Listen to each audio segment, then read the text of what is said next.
বন্যা মোকাবেলায় আগাম প্রস্তুতি নেওয়ার নির্দেশ প্রধানমন্ত্রীর। প্রায় ৫,৫০০ কোটি টাকার ১১টি প্রকল্প একনেক সভায় অনুমোদন।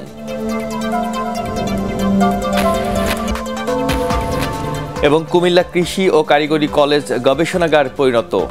হাতে কলমে ফসল চাষ ও গবাদি পশু উৎপাদন সহ নানা কৌশল শিখছে শিক্ষার্থীরা। এবং বাজেটের প্রণোদনা না বাড়ানোয় প্রবাসী আয় কমার আশঙ্কা। এখনো সুযোগ আছে বলছেন অভিবাসন বিশ্লেষকরা।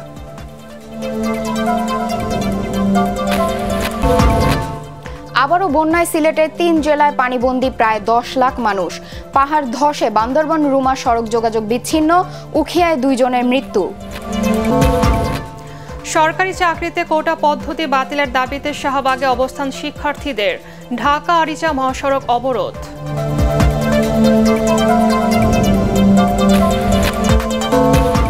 তৃতীয় দিনে গড়ালো পাবলিক বিশ্ববিদ্যালয়ের শিক্ষকদের আন্দোলন, অর্থমন্ত্রীর পদত্যাগ দাবি।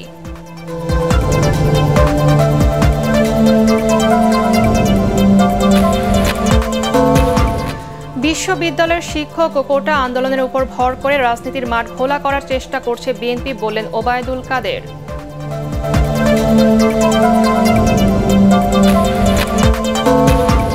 ডক্টর ইউনূসের শ্রম আইন লঙ্ঘনের মামলা আপিল ট্রাইব্যুনালে দ্রুত নিষ্পত্তির নির্দেশ হাইকোর্টের।